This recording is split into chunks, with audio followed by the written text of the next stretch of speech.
the show. I'm Cath Vincent, and today we have a fabulous lineup of guests to energise and inspire you. It's time to wake up your wow with your host, international award-winning speaker, Cath Vincent. In the house tonight, dream analyst Delwyn Armstrong talks about the lost power of interpreting your dreams.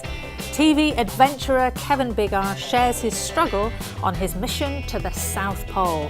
And if you fancy a personal challenge, Oxfam's Gwen Green will be inviting you to step up and walk 100 kilometres. And in the Wild Records music slot, Jessie Wild introduces singer-songwriter Sam Arby, famous for her inspirational Olympic theme from London 2012. All this and more to help you wake up your wow. Delwyn, thanks so much for coming in. Oh, thank you so much. It's great to be here. So tell me, dream analysis, do our dreams really mean anything? They absolutely do. Our dreams are full of meaning and ways of being innovative, creative, providing solutions for us for everyday life. And a lot of business people are using their dreams. So it's not the kind of woo-woo or, what do my crazy dreams mean? But there's actually some practical benefit. Oh, totally. People have been using dreams since just about the beginning of the time. Dreams have always been there for us, but it's just taken us a long time to get around to using them and understanding the messages that they're providing us with. So is it true that certain things mean, something specific? Like, if somebody dies, does it mean something? Well, there's a lot of myths going around about dreams, and if you do die in a dream, it doesn't mean literally that you are going to die. I know, such I wanted relief. to talk to you about that. Phew. Such relief. But there's these dreams that appear very wacky, and they're not at all. So people come to us and say, I had this wackiest dream, like teeth falling out. Well, that is giving you a message that you need more understanding on something that you're going through. Right. So who would have thought about that with teeth falling out dreams? So is there a kind of dictionary of what things mean, or is it more specific than that? Well, there are sort of some standard meanings, but your dreams are really personal to you. So you're having in your dreams personal symbolism. And let me give you an expression of that. So say if you had in your dream a dog arrive, well, a dog to you could mean your best friend. But if you'd had a really traumatic experience as a 6-year-old being bitten by a dog in your dream may not mean it's your best friend. So your symbolism's unique to you. So but people use their dreams to inform inventions and all sorts of inspirational things. Yeah, absolutely. There's this wonderful story that there was a man called Elias Howe that was inventing a machine, and he was stuck at a very pivotal stage of inventing his machine. And so he had a dream one night, and I'll tell you about this dream because it could be so scary to have this dream. And he had been kidnapped by natives, and he was horrific. And these natives were going round and round him with spears, thrusting these spears at him. And then just before he woke up, he saw at the tip of these spears there was a little hole. And when he woke up from his dream, he realised he had just been given a way forward with his invention, because he was inventing the sewing machine. Oh my gosh. And he was totally stuck on designing the needle. He had it going in the wrong direction. This dream enabled him to put the hole in the right spot on the needle. To thread the sewing machine. And so he actually went on and designed the first sewing machine. So here we all have a sewing machine in our house today, having no idea that a dream gave him a way forward with that. Wow. Yeah. So what about people who say, well, look, I don't dream? Well, you do actually. You can actually dream up to 6 times per night, but it's about remembering them. And that's the important thing, that we need to all start remembering our dreams so we can just get those solutions for our lives. Yeah, because sometimes you wake up and you go, oh, I had a dream, and it almost floats away, doesn't it? Yeah, it goes within seconds normally. We really encourage people to write down the dream, even if you've woken up at 3 in the morning, 7 in the morning, whatever time, quickly write down some of the details so that you can capture it and remember it. Right. So then let's say you make a note, okay, I dreamt about my dog, or or spears or whatever it is, and then how can you make that information useful to you? Well, it's about learning the art of dream interpretation, and that's what we have learned, so it makes it easier in that way. But yeah, there's just ways of learning dream interpretation and learning about your own personal symbolism and what that means to you. So, you know, if you had an ex-boyfriend or ex-partner arrive in your dream, got none of that. you know, it won't mean at all about an ex is coming back into your life. But you know, so you have to understand that. So what does it mean? For example, let's say that you dreamt that you had an affair with Bobby Ewing from Dallas. What does that mean? Is this your drink? Actually, what does it mean though? Okay, be at peace, because you're not going to go off and have an affair. It's not meaning that. But I'm not going to Dallas. Yeah, no. But it's about, what does Bobby Ewing mean to you? And He's you very have to look steady, at his isn't he? character and his personality. And then that will be giving you a direct message. Maybe there's something about his life that is being highlighted to you. That could be a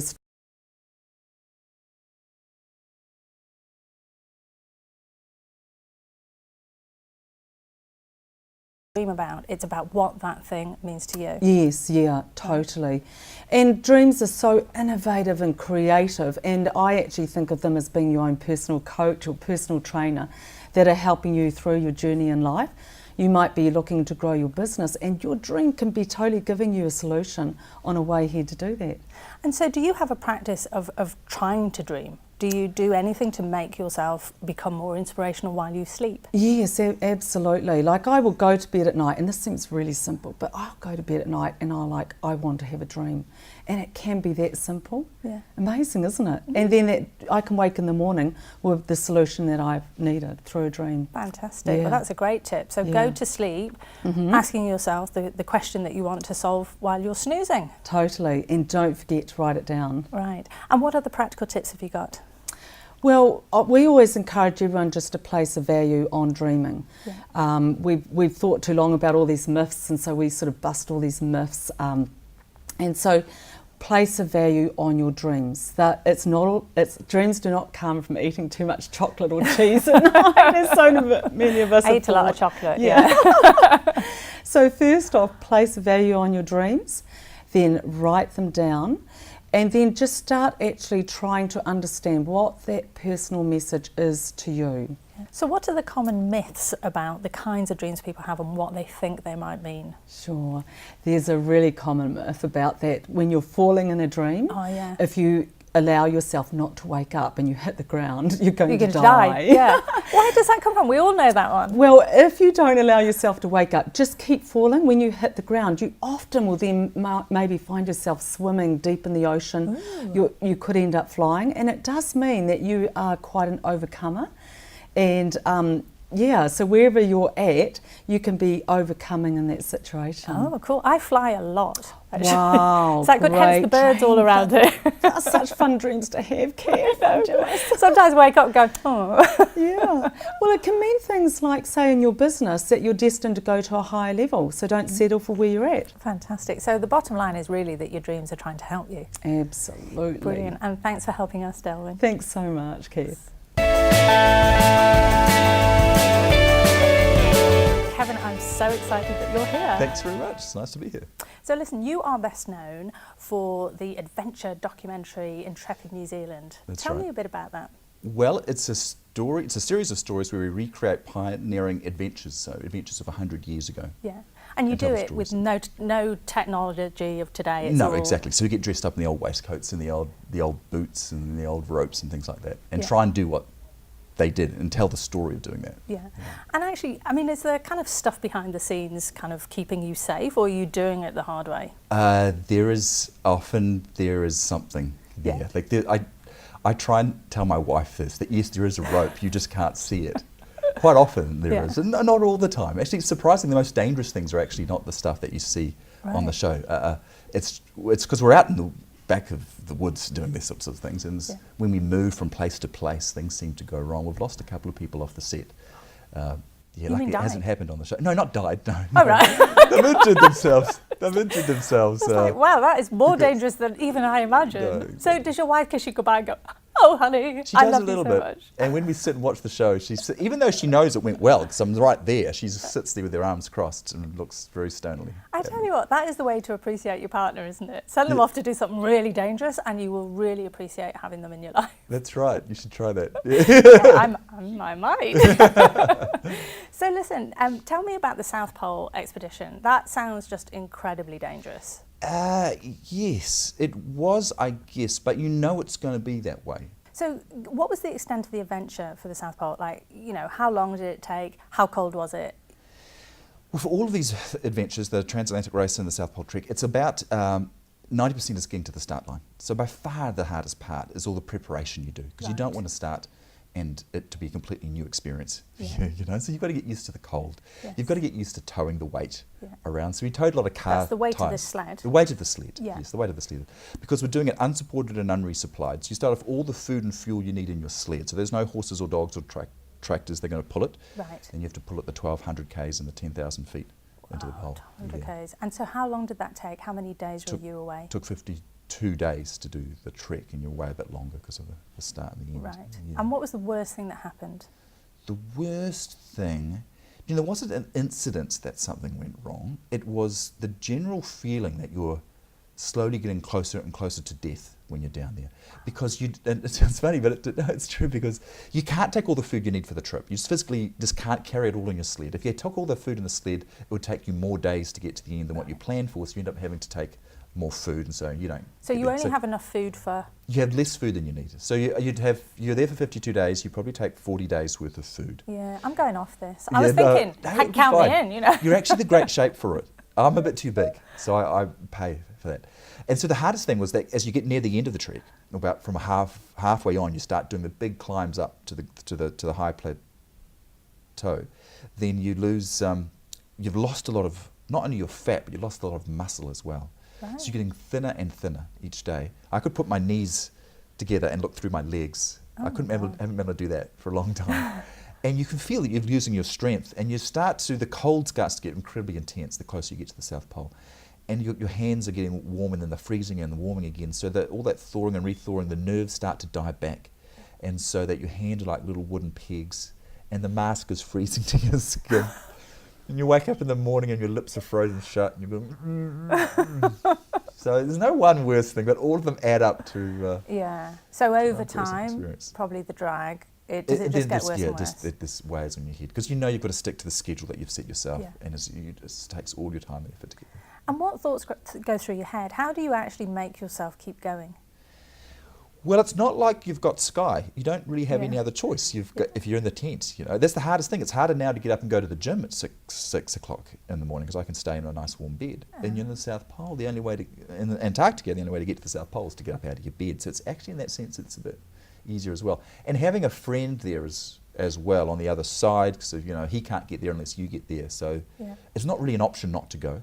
It's quite an interesting point that you make, that actually perhaps some of the things stopping all of us from doing the things that we want is the kind of comfort and a bit of laziness. It's the other options. We've got so many more fun things that we could do to try to defer the gratification that we want. And yet that's exactly what it takes. The trick is, I mean, if I did learn one thing, and I had a lot of time to think down there about what I've learned, I thought when I get home, I'm going to try and make these choices simpler for myself. So I'm going to, if I'm trying to try and lose weight, I'm not going to have the fast food in the fridge or even in the house, because then I don't have to choose again and again. It's what's in, if you can cut away all the extra things that make those choices hard, then doing the right thing becomes a lot more simple. Yeah. Well, actually, if you want to lose weight, just go back to the South Pole. That's the other way to do it. That's true. You could start boot camps or something, take people to the South Pole for weight loss. When you see the before and after pictures, it's extraordinary. Like I weighed 110 kilos at the start. I beat myself up because I knew I was going to go through it. And I lost 23 kgs in the 50 days. So it's a pound a day. Wow. Imagine a pound of butter and losing it. I can't imagine that, actually. You couldn't last a bit, but you'll be fine. You'll be fine. I'd last about a week and I'd go, I'm over it. Do you know the fastest person to the pole? When we were down there, there was this English woman who was trying to attempt to be the fastest unsupported to the South Pole, and she was hoping to claim the record of the last fastest person, which was also another English woman. Wow, what is it about the English? And she also was, and she had claimed it of this other woman. So in fact, the fastest people to the pole were all females. So all women, the fastest people. The fastest to the pole, up until very recently, wow. were all women. Well, you know, what can I tell you? We know how to dig in, you know. Yeah. See, that's Captain Scott's mistake. He took blokes. Ah, yes, of course. I heard you say that you used to be a couch potato, and yes, I find that hard to imagine. Well, the TV show came from doing the South Pole trek and the Atlantic race, and the Atlantic race came from having a bit of a midlife or a quarter-life crisis when I was 33 years old. And there's lots of guys out there, I'm sure you've experienced this, where you think you're going to live until you're 100, all through your 20s, just get stronger and better, and then you turn 30 and you've seen it coming for a long time, it's no big deal, and then you get to 33 and suddenly you're in your mid-30s. Yeah. And then before that it'll be 40. And there was this real crisis caused in me that I thought that this is, for the first time, a year had always seemed like a long time. Yeah. And then for now I could see 40 years in front, and I'd be doing exactly what I was doing now in 40 years' time unless I changed it. Yes. And which would be fine if I was doing what I wanted to do, but I wasn't doing what I wanted to do. I was working in a corporate, which was great, and paying some bills, which was fantastic, but I wasn't doing what I wanted to do when I was like 12, and didn't quite know the way the world worked, but I was really excited about things. I wasn't excited about what I was doing. I wanted to be an astronaut or in Indiana Jones or a fireman or something back then. And so I decided that I had to make some tough choices about what I was doing. So I quit my job, left my house, sold my house, left my girlfriend, and went back home and lived with my mum for a bit. And that's when I sat on the couch for some time trying to work out what to do. And it was while I was doing that I saw a news clip about a person the last person to complete the transatlantic rowing race for that year. And I thought to myself, I bet that's not as hard as it looks. So, you know, in all your adventures, what do you think is the key thing that you've learned? Well, for me, if I ever have an idea to do something like this, the most important thing is to meet someone who's done it similar. Because you meet them, they see the flesh and blood. And if they're a real person and they can do it, I'm a person, I can do it too. Fantastic. And that goes for all of us, doesn't it? Thanks so much for joining us today. Thanks, Cath. Gwen, welcome. Thank you for having me. It's great to be here. Well, listen, not everybody in the world probably wants to trek to the South Pole, but you can have your own personal adventure. Tell me a bit about Oxfam Trail Walker. Oxfam Trail Walker is amazing. It's one of Oxfam's events, and I don't know if you know about Oxfam at all. Oxfam, a development organisation, we work with people mainly in the Pacific, and we give them the opportunity to really develop their own lives for long-standing good. So we go in, we support people with education, with work, with training, to give long-term growth and to actually get them to help themselves out of poverty. Yeah. And so what Oxfam Trail Walker is, it's our flagship event. And it's just hugely motivational. Essentially, we're asking teams of 4 people to walk 100 kilometres in less than 36 hours. Wow. Now, let's just be really clear, because I made this mistake when I first heard about it. When you say teams of 4 people walking 100 kilometres, you mean walking 100 kilometres each? Yes. Right. It is not a relay. It's not a relay. It's a real team event. And what's amazing about it, it's about fundraising for Oxfam's work. So there's one thing. We ask teams to raise $2,000, which is actually the easy part. Yeah. You know, but then we get them to walk 100 kilometres, and it's really important because it's about being a team, it's about motivating each other, it's supporting each other, it's about getting from A to Z without too much swearing, shouting or hating each other afterwards. But the feedback that we get from the teams, it's the most amazing thing they've done. They recommend that other people take part, and yeah, we get such amazing feedback. People love the whole experience. It's a privilege to be able to be part of something that really makes a difference to people. It's really about what the community work that Oxfam does. So we raise a few bucks, we set ourselves a personal challenge, we get all our friends to help us, and it's awesome. One of the most inspirational donations that we got was an 11-year-old boy donated his entire piggy bank, so $20, because he'd said because it helps get food and water for other people, and at the very basic point, that's why we're doing it, is to help support. And how many people actually enter? Okay, so this year we're looking for 300 teams of 4 people. Wow, so a huge event. Huge Absolutely event. Huge, yeah. And where is the route? Where's the 100 kilometres? It's down in Topor, and it is absolutely stunning. We start on one side of the lake, we walk through, we walk up over hills, we have amazing vistas right across to the mountains. And because people are going 36 hours, actually they're not. On average, most people finish in around about 25 hours. Right. So they're still going round the clock and losing a night's sleep? Yeah. Yeah. They are, yes. Yeah. That's the biggest You've thing, I lost think, over is the sleep. But they get to see this amazing scenery at dawn, at dusk, midday. They get to walk through the night and enjoy the solitude of walking through the night and the challenge of walking through the night. And we have volunteers that actually support each team as well. So each team has its own support crew who at each checkpoint, they will cook meals for them, they'll help them get changed in their clothing, sort out blisters, that kind of thing. And there's quite a carnival atmosphere. Yeah, fancy dress, people doing just crazy things, and that's both the teams and the support crew. We have music going, we have lots of atmospheric stuff going on throughout the event, so that it's really motivational for the participants, but also for people who are the support crews and for the volunteers, and as a big thank you, we make it as exciting as possible for everyone taking part. So what sorts of people are participating? Everyone of every shape and size. Okay, everyone can do it. Everyone. And you know, we have this amazing team of ladies that take part. They're called the City Girls, and they first took part 10 years ago because this is the 10th anniversary of Oxfam Trail Walk this year. Congratulations. Thank you. So they decided to take part 10 years ago to celebrate 2 of them turning 60.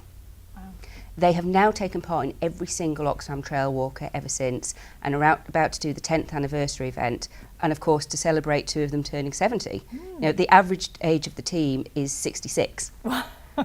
Yeah, and we've had people, you have to be 18 years old to take part, but we've had an 18-year-old who literally, it was the day after his birthday. Wow. So yeah, we can have everyone of all shapes and sizes. It's just a case of having the real mental attitude to be positive about doing it and putting in the training. I'm actually taking part myself this year. I've been so motivated over the past couple of years. Cool. Of course, because you know, you're wearing a few hats there. You're in it, you're organising it, you're doing it, you know. How are you juggling all of that? You know, I think you just have to. You have to be organised. It was quite interesting. Earlier they were talking about having dreams of teeth falling out. That is my most reoccurring dream. Ooh. So I think, you know, I need to get into the habit of actually really knowing what's going on. Yeah. But I make lots of lists. I have an amazing, amazing team of people. It's not just me. Yeah. You know, I have an amazing team of people who help organise this. I say we have 300 volunteers who make the event. So how do we get involved? Really, really easy. So go to the Oxfam website, oxfam.org.nz, click on the button for Oxfam Trail Walker, and we're looking for 300 teams of 4 people, and the event takes place on the 28th and the 29th of March 2015. Fundraising commitment of $2,000, which is really achievable, and we provide lots and lots of support both in terms of fundraising and training and information on our work in the Pacific. So it's open to everyone from 18 to 80, 90, 110? 110 would be good. And of course you're taking part yourself, so we wish you every success and we'll be watching your progress. Thank you very much. Thank you. Jesse, welcome back with us again. Great to be back. Tell me, who's in the studio today? Today we have a wonderful singer-songwriter named Sam R.B. And how do you know Sam? Well, I met Sam through a mutual friend of ours, Stephen Small, who composed the TV show theme. He did. If you love the theme, that was Stephen Small. Yeah, we share the same piano player. He plays on my records and he plays on her records as well. And I also helped her at the event which we did for the opening of the show. I know, I've already had a sneak preview. Sam's fabulous, so let's hear from her right now. Thank you.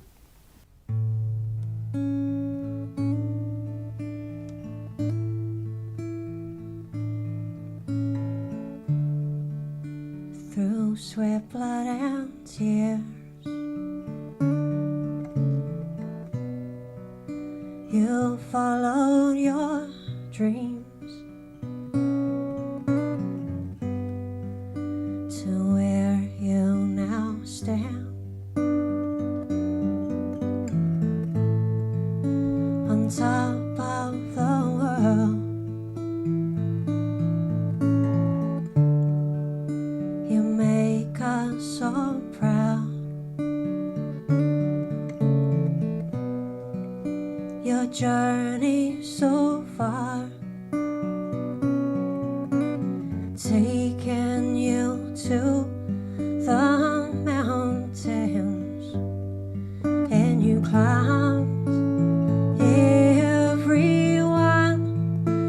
'cause you stand tall, you stand strong, you stand above, and you stand beyond. You carry our dream, carry our hope, a nation proud. We wish you well. And when times get tough, as they're sure to do, remember where you come from, or listen, you'll hear us cheering for you, 'cause you stand tall, you stand strong, you stand above, and you stand beyond. You carry our dreams, carry our hope, nation proud. We wish you well. We stand tall, we stand strong, we stand above, we stand beyond. We carry our dreams, carry our hope,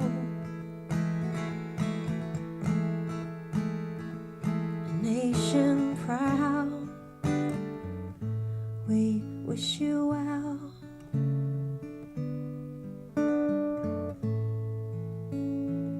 We wish you well.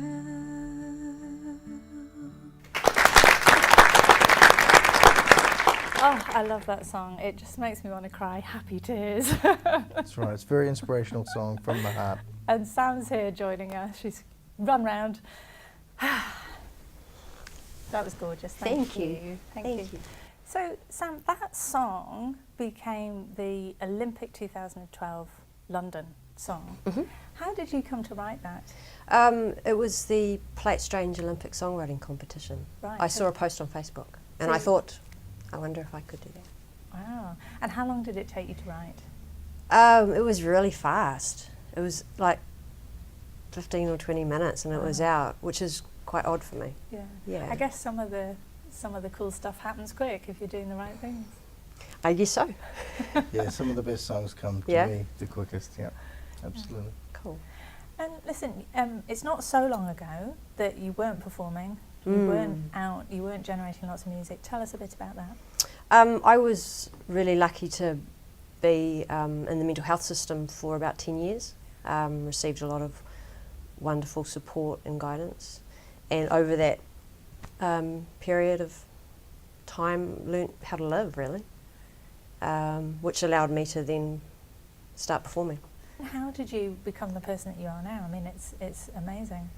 I think a combination of, like I said, wonderful support and a lot of hard work.